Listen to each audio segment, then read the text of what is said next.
Durante siglos, la historia de la filosofía ha sido contada con la voz de los hombres.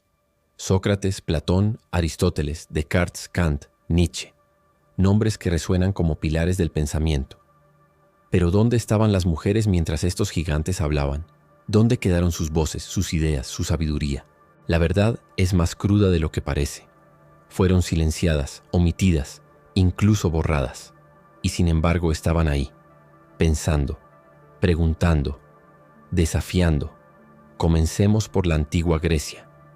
Mientras los hombres debatían en el ágora, una mujer llamada Hiparquia caminaba entre ellos, no para servirles vino ni para ser musa, sino para debatir como igual. Vestía como hombre, no por provocación, sino porque la filosofía no aceptaba faldas. Ella desafió no solo a la sociedad, sino también al canon. Fue una cínica, discípula del movimiento que despreciaba las normas sociales. Hiparquia no quería adornar la filosofía, quería ser parte de ella.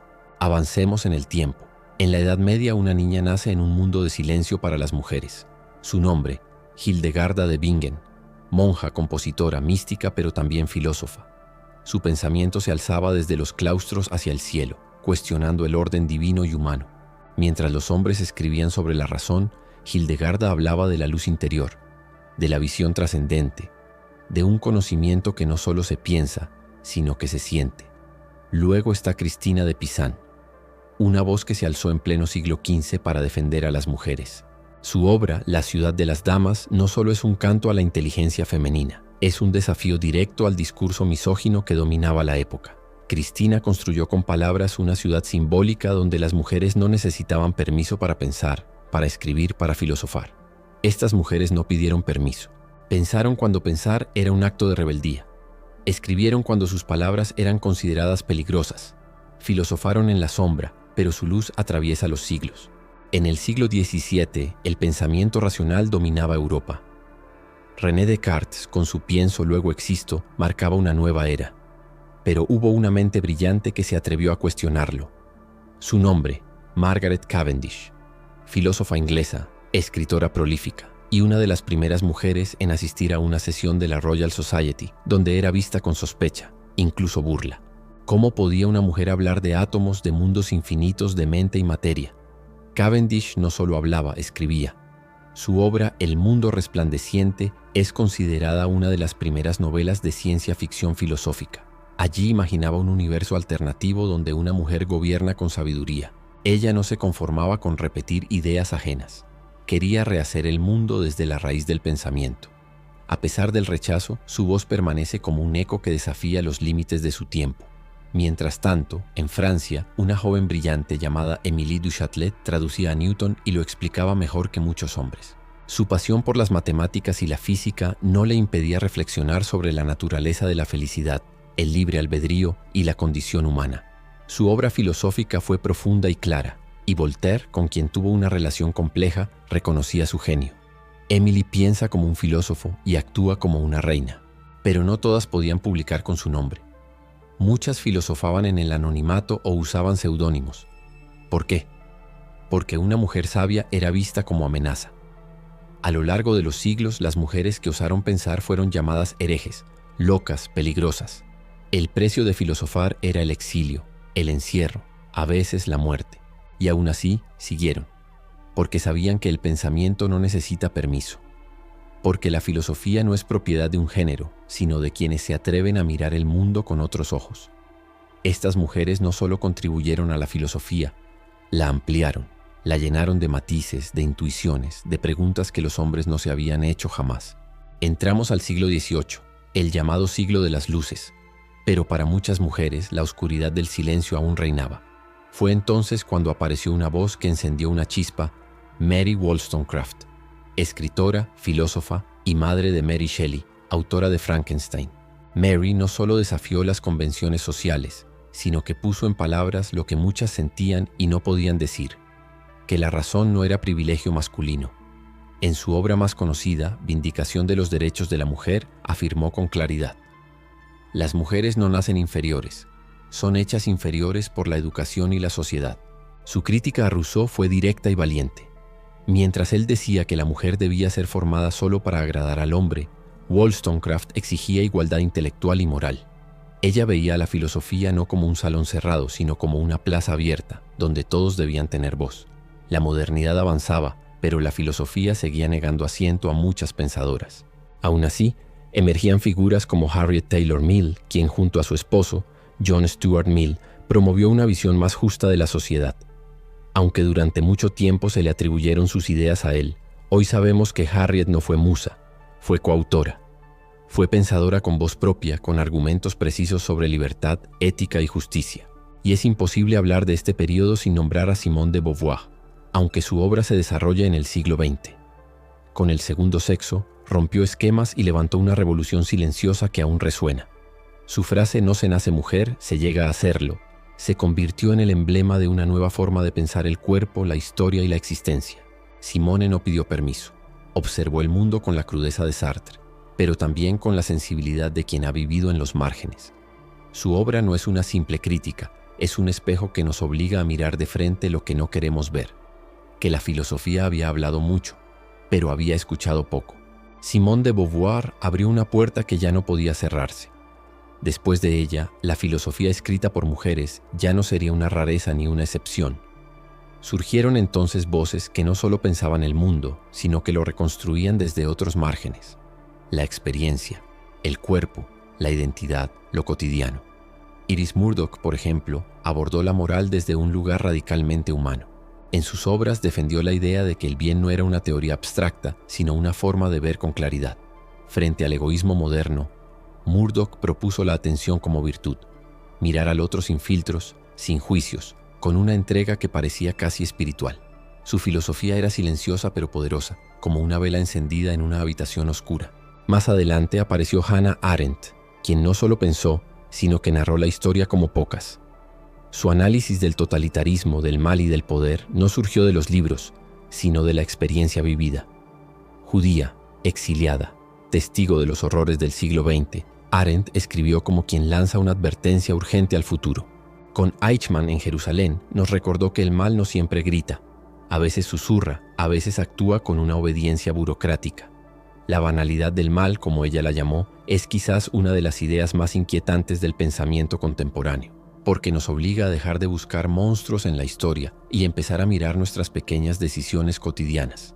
Pero Arendt también habló de la libertad, del nacimiento, de la acción. Ella creía que cada ser humano tiene el poder de iniciar algo nuevo, como un segundo nacimiento, cada vez que actúa con valentía y sentido. Y en ese sentido, ser filósofa no era simplemente pensar, era irrumpir en el mundo con una palabra propia, con una mirada que abre espacio donde antes solo había repetición. La filosofía escrita por mujeres no solo aportó nuevas ideas, sino que cambió la forma misma en que entendemos qué es filosofar. Carol Gilligan, en el campo de la ética, rompió con las teorías morales tradicionales, aquellas que priorizaban la justicia abstracta por encima de la experiencia humana concreta. En su obra In a Different Voice, defendió que la ética del cuidado no era una debilidad, sino una forma legítima y profundamente humana de pensar el bien. Gilligan no dijo que las mujeres piensen mejor, sino que piensan desde otros lugares, desde la relación, la escucha, la empatía. Su voz cuestionó la estructura misma de la filosofía moral, muchas veces construida como si el ser humano existiera solo, en un laboratorio, aislado de los vínculos que lo constituyen. Lo revolucionario de Gilligan fue señalar que los lazos afectivos también son materia de pensamiento. Otra figura esencial es Luce Irigaray, quien denunció que la razón filosófica se ha construido desde un punto de vista masculino. Ella no quiso reemplazar una lógica por otra, sino abrir un espacio para la diferencia. En su propuesta, el lenguaje mismo debía transformarse para que la voz femenina no sea una imitación, sino una creación. Su escritura poética, a veces críptica, fue un gesto de insumisión contra una tradición que había negado el cuerpo, la sexualidad, la alteridad. Irigaray habló de la necesidad de una ética de la diferencia, no de la igualdad numérica, sino del reconocimiento real de los otros como otros. Su trabajo no fue solo filosófico, sino también político, simbólico, existencial. Ella no se conformó con entrar en la casa de la filosofía. Quiso remodelarla, cambiar sus fundamentos, abrir ventanas por donde pudiera entrar aire nuevo. Estas mujeres no solo desafiaron ideas, sino que propusieron nuevas formas de pensar, nuevas formas de escribir y nuevas formas de vivir la filosofía. Nos mostraron que lo personal es filosófico, que la intimidad también puede ser una forma de verdad. Pero la revolución femenina en la filosofía no terminó allí. Martha Nussbaum, una de las pensadoras contemporáneas más influyentes, unió el pensamiento clásico con las necesidades urgentes del mundo actual. Ella rescató a Aristóteles, no como una figura de museo, sino como un compañero de conversación. Su teoría de las capacidades humanas no fue solo un marco teórico, fue una brújula para repensar la justicia social, la educación y la dignidad humana.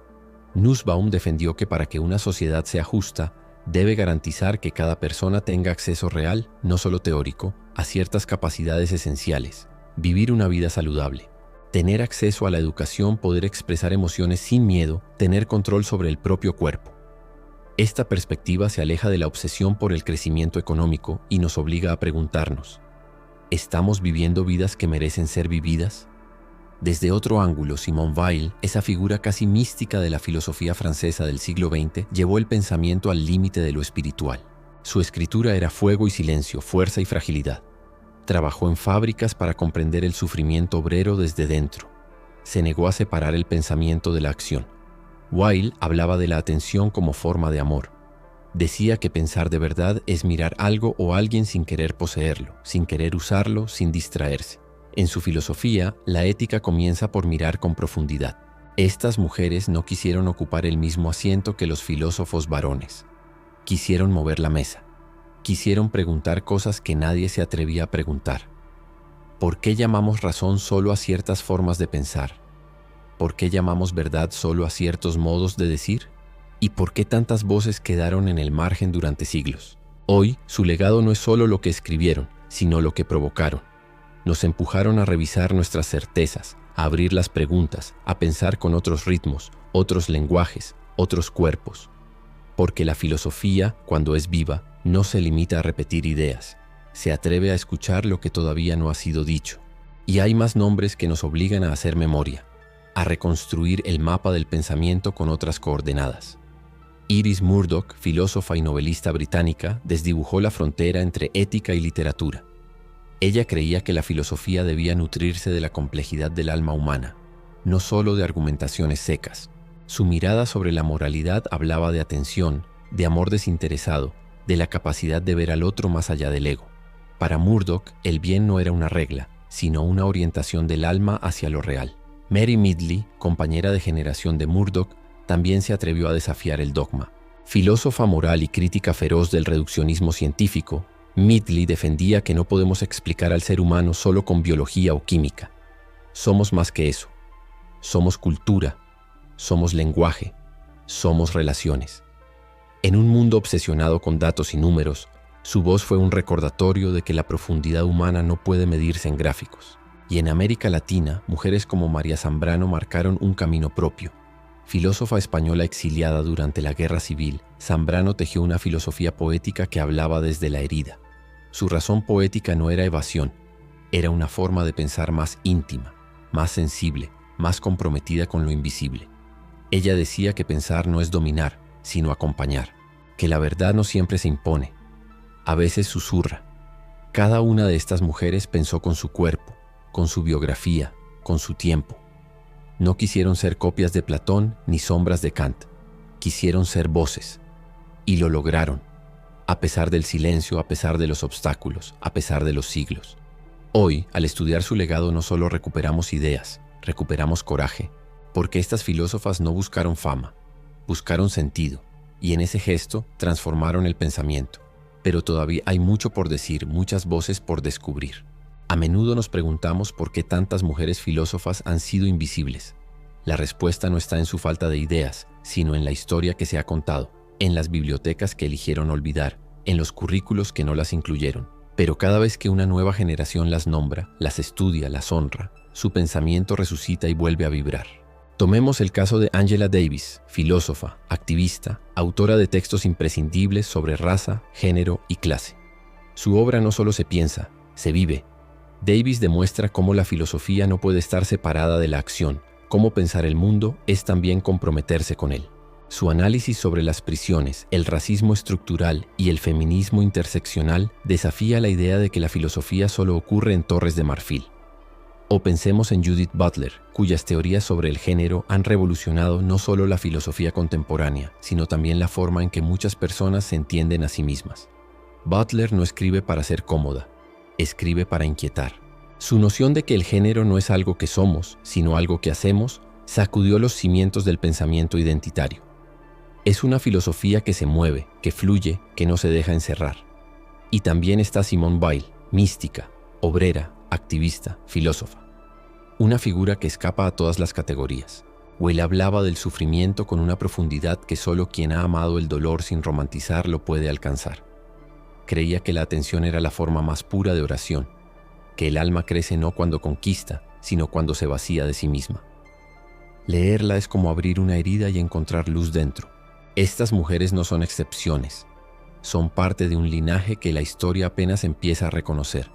Sus vidas son preguntas, sus obras, espejos, y su legado, una invitación. Pensar no es un privilegio, es un acto de resistencia. Para comprender la magnitud de la contribución femenina en la filosofía, debemos ir más allá de los nombres famosos. En cada época, en cada rincón del mundo, hubo mujeres que pensaron, que escribieron, que enseñaron, aunque sus palabras quedaran enterradas o sus rostros jamás fueran pintados. La historia oficial las silenció, pero la filosofía verdadera, la que transforma, nunca dejó de escucharlas. En India, por ejemplo, encontramos a Gargi Bachaknavi, filósofa védica que vivió hace más de 2500 años. Participó en debates con los más grandes sabios de su época, cuestionando la naturaleza de la realidad y la existencia. No buscaba complacer, sino comprender. En los textos antiguos, su voz resuena con valentía, preguntando, desafiando, exponiendo con una claridad que atraviesa los siglos. Y en África, la tradición filosófica oral incluye a muchas mujeres sabias que a través de proverbios, relatos y enseñanzas construyeron sistemas éticos complejos. Aunque sus nombres no figuren en tratados académicos, su pensamiento ha modelado comunidades enteras. En ellas vive una filosofía que no necesita aulas, que se transmite de boca en boca, de corazón a corazón. Tampoco podemos olvidar a mujeres como Hipatia de Alejandría, mártir del pensamiento libre. Fue una astrónoma, matemática y filósofa que dirigió una escuela neoplatónica en una época de conflictos religiosos intensos. Su asesinato no solo fue un acto de violencia, sino una advertencia histórica de cuánto puede incomodar una mujer que piensa por sí misma. La contribución femenina a la filosofía no se limita a teorías abstractas. También está en la ética del cuidado, en la conexión entre razón y emoción, en el valor de la experiencia subjetiva como fuente de conocimiento. Filósofas como Carol Gilligan replantearon la moralidad no como una escala de mandamientos rígidos, sino como una red de relaciones donde cada decisión importa. Estas pensadoras y tantas otras no buscan ocupar un lugar decorativo en la historia. Vienen a reescribirla. Vienen a recordarnos que la filosofía no tiene género, pero sí cuerpos, memorias y heridas, y que solo será completa cuando abracemos todas sus voces. Simone de Beauvoir, una de las voces más influyentes del siglo XX, proclamó con contundencia que no se nace mujer, se llega a serlo. Con esa frase no solo desafió los esquemas de su tiempo, sino que abrió una nueva vía para entender la existencia humana. Su obra El segundo sexo no fue solo una crítica al patriarcado, sino una exploración profunda de la libertad, de la alteridad del ser. Beauvoir no pedía un lugar en la filosofía, lo tomó y desde ahí iluminó el camino para muchas otras. Judith Butler, con su teoría sobre el género como una construcción performativa, cambió para siempre el modo en que entendemos la identidad. Su pensamiento no es cómodo, no busca complacer ni ofrecer certezas. Cuestiona, desarma, provoca. Nos obliga a mirar con otros ojos lo que creíamos natural. Así opera la filosofía. Incomoda primero, transforma después. También están las pensadoras del silencio, aquellas que filosofaron desde la experiencia, desde lo íntimo, desde el hogar, como María Zambrano, que fundió la razón poética con la reflexión filosófica, mostrando que pensar no es solo razonar, sino también sentir, soñar, intuir. Su filosofía no se entiende en una tabla de definiciones, sino en una atmósfera. Zambrano nos enseñó que el pensamiento necesita belleza para sobrevivir. La filosofía escrita por mujeres ha traído una revolución metodológica. Ya no se trata solo de quién piensa, sino de cómo se piensa. Ellas han introducido preguntas nuevas. ¿Es la experiencia femenina una fuente válida de conocimiento? ¿Puede el cuerpo ser tan filosófico como la mente? ¿Qué sucede cuando el pensamiento nace del dolor, de la exclusión, de la maternidad, del deseo? Preguntas que antes simplemente no se formulaban. Su contribución también ha sido política. Las filósofas feministas han desmontado los sistemas de poder disfrazados de neutralidad. Han revelado cómo el lenguaje, la historia, la ciencia e incluso la lógica han sido moldeados para excluir. Pero no se han quedado en la denuncia. Han propuesto alternativas, nuevas formas de diálogo, de ética, de justicia. No para reemplazar lo anterior, sino para completarlo. Y en cada una de ellas hay un llamado, un susurro que dice: piensa por ti misma, piensa contigo misma, piensa con otras. Porque la filosofía, cuando es verdadera, no se hereda, se conquista. Las mujeres en la filosofía no solo han desafiado al sistema desde fuera, también han reinventado su núcleo desde dentro. Han cuestionado las bases de la epistemología, la ética y la política, no para destruirlas, sino para reconstruirlas desde una perspectiva más humana, más inclusiva, más compleja. La filósofa estadounidense Martha Nussbaum, por ejemplo, revolucionó la idea de justicia con su enfoque de las capacidades humanas. Para Nussbaum, una sociedad justa no es la que distribuye recursos de manera equitativa, sino aquella que garantiza que cada individuo pueda desarrollar sus capacidades esenciales. Su pensamiento nos recuerda que el bienestar no se mide en cifras, sino en posibilidades reales de florecer. Filosofía que respira, que toca vidas concretas, que no se queda en el aula. Otra figura clave es Angela Davis, que ha entrelazado el pensamiento filosófico con la lucha antirracista, feminista y anticarcelaria. Su obra no es solo académica, es vivencia, resistencia, transformación. Davis demuestra que la filosofía puede y debe ser una herramienta para liberar, para romper cadenas mentales y sociales. Su pensamiento pone en evidencia que la libertad es un acto colectivo, sostenido por el coraje y la conciencia crítica.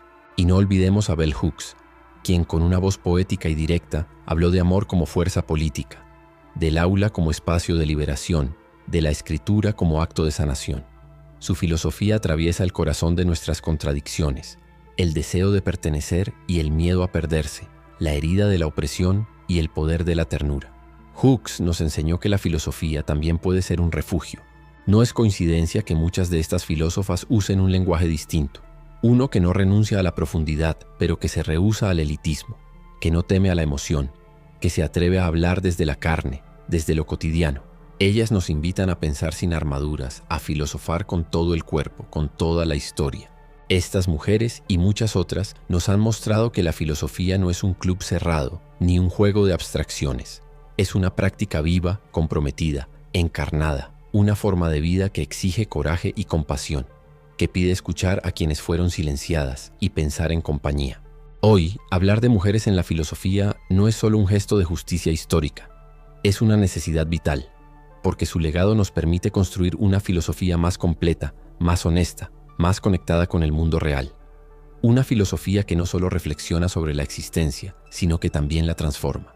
Ellas han ensanchado el mapa del pensamiento. Han creado nuevas preguntas, nuevos métodos, nuevas formas de mirar.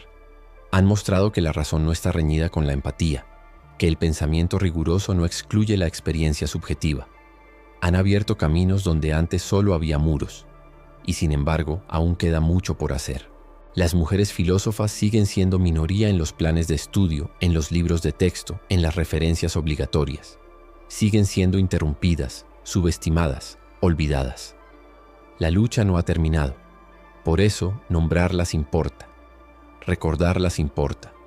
Leerlas, citarlas, enseñar con ellas, pensar con ellas. No por moda, no por cuota, sino porque sin ellas la filosofía está incompleta. Quizás haya algo profundamente filosófico en esta reivindicación, porque la filosofía en su esencia es una invitación a ver lo que no se ve, a escuchar lo que ha sido callado, a pensar lo que nadie se atrevió a pensar. Y eso es justamente lo que hicieron y siguen haciendo las mujeres que filosofan. Terminar este viaje no es cerrar un capítulo, sino abrir muchos otros. Preguntarnos, ¿qué otras voces han sido silenciadas? ¿Qué otras formas de sabiduría esperan ser descubiertas? ¿Cómo podemos filosofar juntos desde la diversidad, sin jerarquías, sin exclusiones? Tal vez ese sea el mayor legado de estas pensadoras, recordarnos que la filosofía no es propiedad de unos pocos, sino un derecho de todos, que no nace del poder, sino de la vulnerabilidad, que no se impone, sino que se comparte, y que cuando abrimos espacio para todas las voces, el pensamiento florece. La filosofía se vuelve más humana, más verdadera, y nosotros quizás también. Gracias por llegar hasta aquí, por escuchar, por pensar, por recordar que cada vez que una mujer se atreve a pensar en voz alta, el mundo se hace un poco más libre. Si esta historia te tocó, te inspiró o te hizo pensar diferente, te invito a dejar tu me gusta, a suscribirte si aún no lo has hecho, y a comentar cuál de estas pensadoras te sorprendió más. Tu voz también es parte de esta conversación. Nos vemos en el próximo viaje filosófico.